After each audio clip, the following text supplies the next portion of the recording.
प्रेमी सज्जनों सभी को जय श्री कृष्णा। और आज का विषय है लहसुन प्याज को लेकर। आज सबकी जो लहसुन प्याज को लेके जो भ्रांतियां हैं आज दूर हो जाएगी। सदियों से चली आ रही लहसुन प्याज नहीं खाना है, सब्जी में लहसुन प्याज तो नहीं डाला है, पंडित लोग ऐसा बताते हैं। और साधक के लिए योग मार्ग में इसको बिल्कुल ही इसको वर्जित किया हुआ है। और वर्तमान समय में अभी भी लहसुन प्याज को लेके कितने विद्रोह खड़े हो जाते हैं, लेकिन आज ये खुलासा हो जाएगा लहसुन प्याज वर्जित है या नहीं। तो इसका पहले उत्तर ही सुन लीजिए। साधक के लिए, जो भक्ति साधना में जो साधक चल रहा है, जिसने योग मार्ग को अपनाया हुआ है, संसारियों की तो बात ही नहीं कर रहे हैं, वो तो खाना ही खाना है। बाकी जो भक्ति मार्ग में है जो साधक, उनके लिए श्री कृष्ण भगवान ने इसको सात्विक भोजन का स्वरूप बताया है। लहसुन प्याज को सुन लीजिए, अभी आपको प्रमाण भी दिखाएंगे पवित्र गीता के माध्यम से। तो देर नहीं करते, सुनते हैं।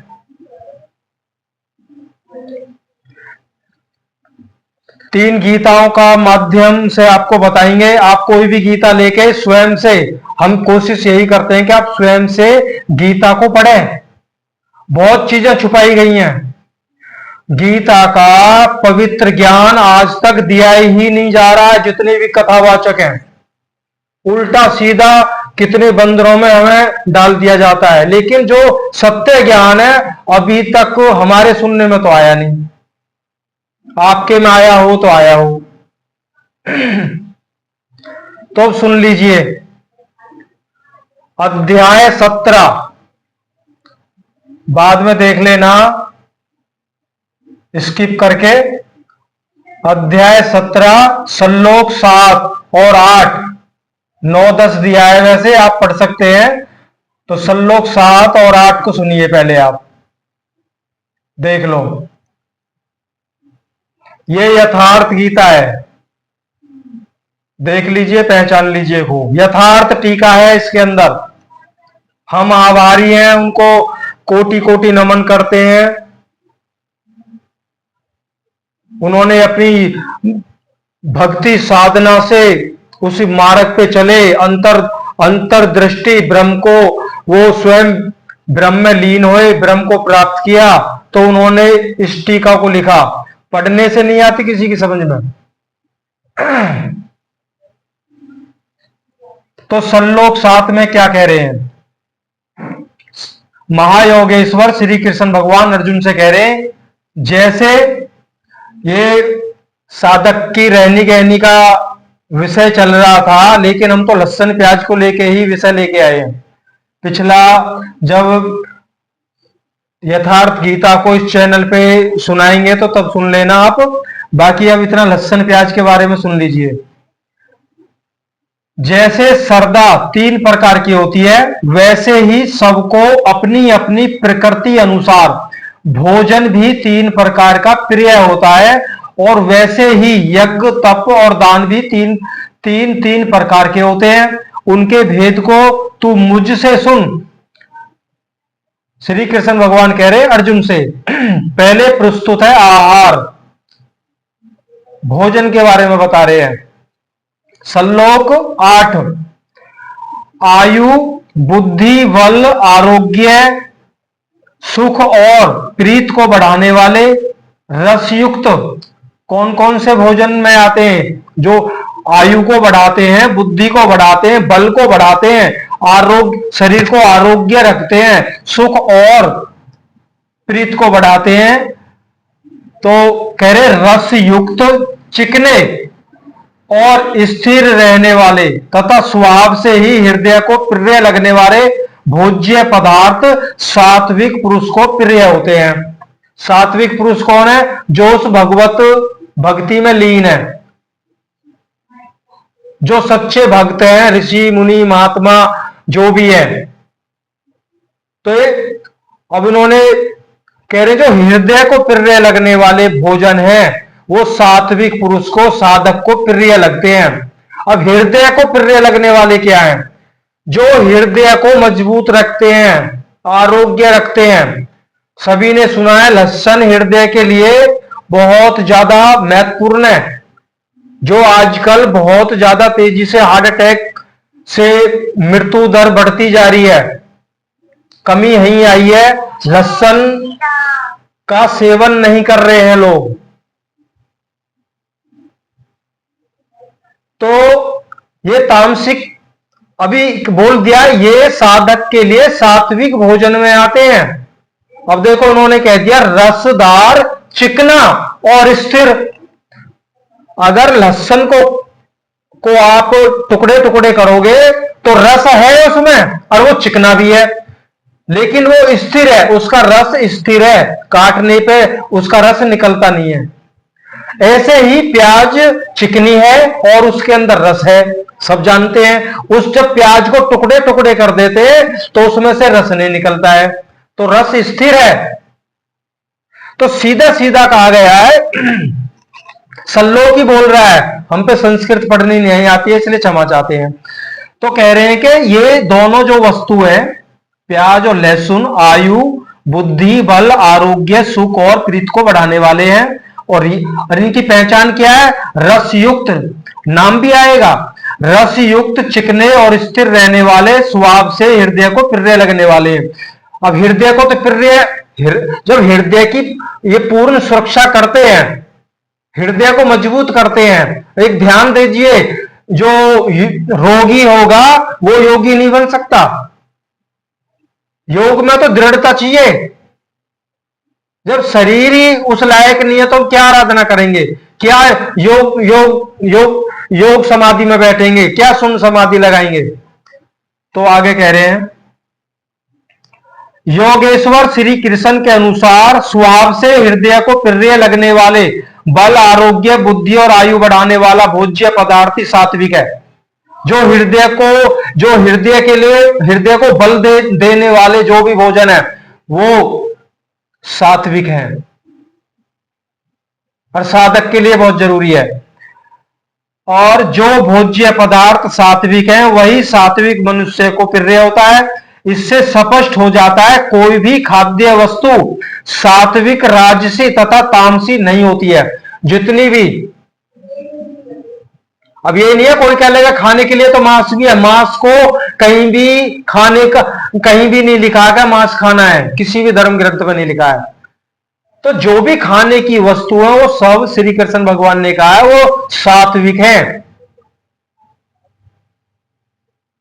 किसी में ऐसा कोई चीज नहीं है जो बॉडी के लिए नुकसान करे। अगर उसमें मिलावट ना हो तो सीधी सीधी, मान लो किसान के द्वारा वो सीधी सीधी आए, किसी में वो ऐसी कोई वो चीज ही नहीं है जो शरीर के अंदर रोग पैदा कर दे। अब कह रहे हैं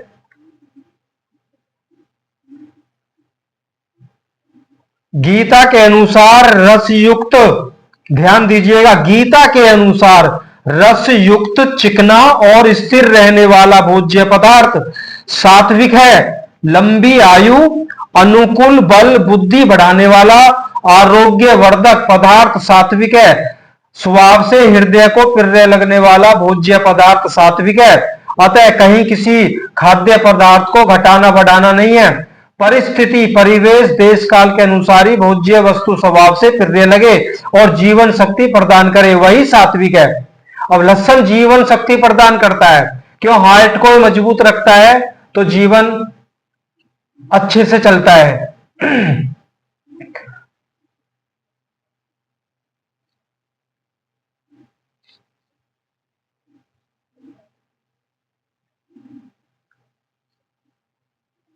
अब श्री कृष्ण भगवान ने बताया है जो श्लोक नंबर 9 में, कड़वे, खट्टे, अधिक नमकीन, अत्यंत गर्म, तीखे, रूखे, दाहकारक और दुख, चिंता तथा रोगों से उत्पन्न करने वाले आहार राजस पुरुष को प्रिय लगते हैं, वो साधक के लिए नहीं है।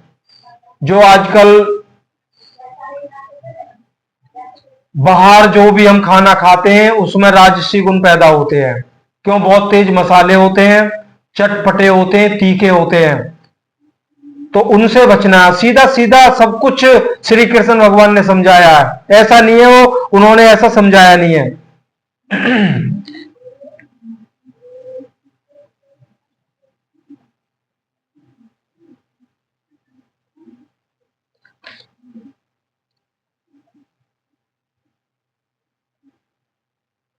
अब ये तो इस गीता में लिखा हुआ था, अब लेते हैं हम दूसरी गीता। इसमें भी केवल श्लोक दिखाएंगे, क्या कहीं अर्थ अलग तो नहीं है, कभी इसकी टीका गलत हो और इसमें कुछ और लिखा हो।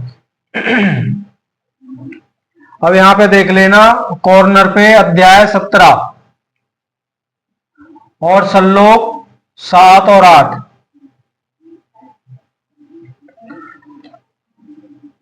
तो जय श्री राम।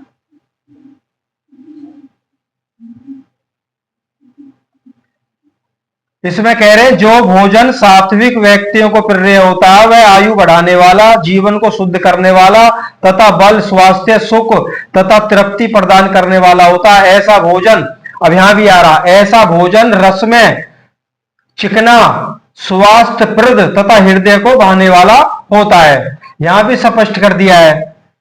और श्लोक 9 में भी यहां भी लिखा है, अत्यधिक तीखे, खट्टे, नमकीन, गरम, चटपटे और सुस्त तथा जलन उत्पन्न करने वाले भोजन रजोगुनी व्यक्ति को प्रिय लगते हैं। ऐसे भोजन दुख, शोक तथा रोग उत्पन्न करने वाले हैं। तो यहां में भी स्पष्ट हो गया है। अब ये गीता है। अब तीसरे नंबर की गीता ये है। अब इसमें भी देख लीजिए, इसमें भी क्या कह रहे हैं।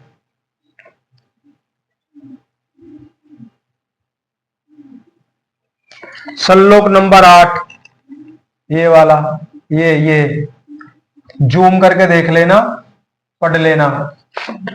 इसमें लिखा हुआ है, जो भोजन आयु, बुद्धि, बल, आरोग्य, सुख और प्रीति को बढ़ाने वाला, रसयुक्त, चिकने, देर तक तृप्त रखने वाले और हृदय को भाने वाले हैं, ऐसे पदार्थ सात्विक स्वभाव वाले पुरुषों को प्रिय लगते हैं और ये भोज्य सात्विक है।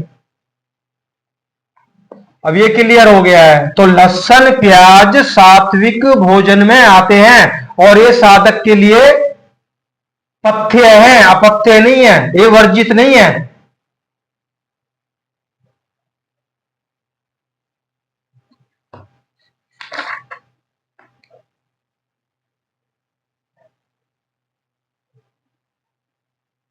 अब ये स्पष्ट हो ही गया। एक बार आप जूम करके पढ़ लेना, इस वाले जो टिक लग रही है इससे पढ़ लेना।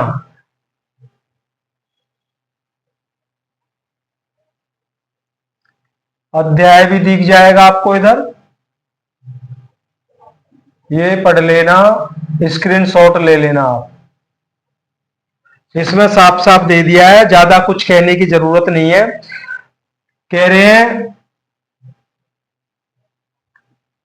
न प्याज राजसी है और ना लहसुन तामसी है।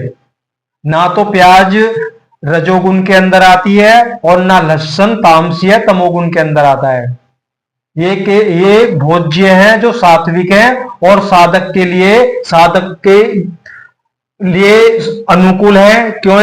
इनसे बल बढ़ता है, उसका आयु बढ़ती है, शरीर निरोग रहता है और अंदर उस इष्ट के प्रति प्रीत को पैदा करता है।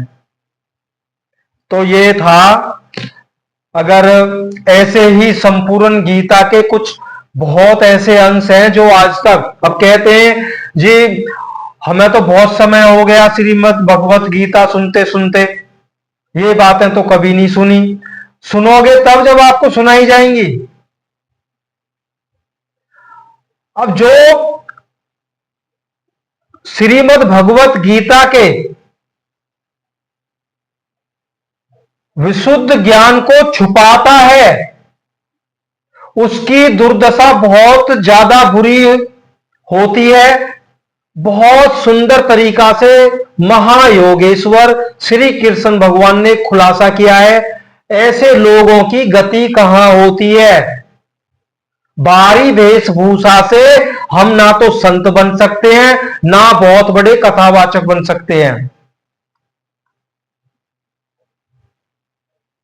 गीता में आया है ना, जब अर्जुन घबरा गया था विराट स्वरूप को देख के, तो अर्जुन थर थर कांपने लगा था, कह रहे हे भगवान आप हैं कौन। तो तब ये सभी को पता है, तो उन्होंने कहा था मैं ही काल हूं, सब कुछ मेरे से ही संभव है। तब उस काल भगवान ने जब उन्होंने अपनी भक्ति की विधि विधान जब इसमें बताया है कि मुझ ब्रह्म तक पहुंचने के लिए, मेरे स्वरूप को प्राप्त करने के लिए आपको करना क्या है।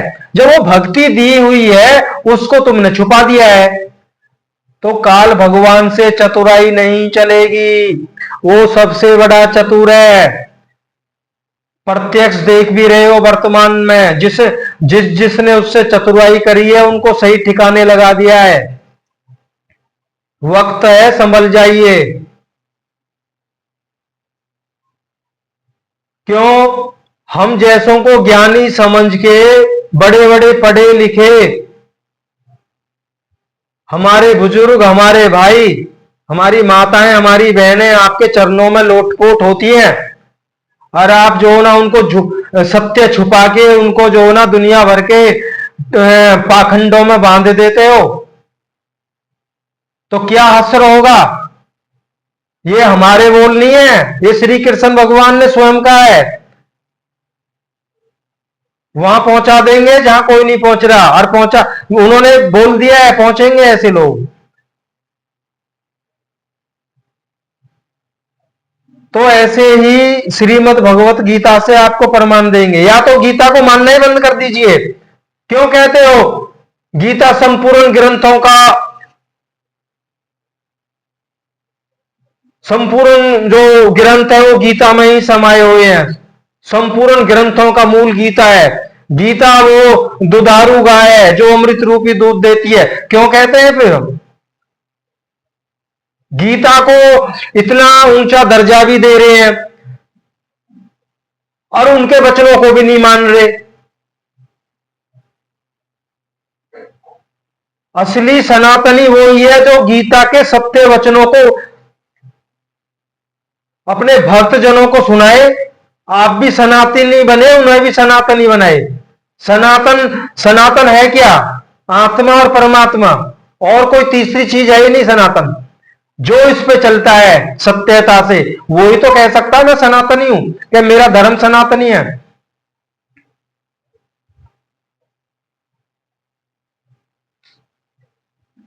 तो किसी भाई का कोई प्रश्न है तो गीता से ही आपको देंगे, बाकायदा आपको प्रमाण भी दिखाएंगे।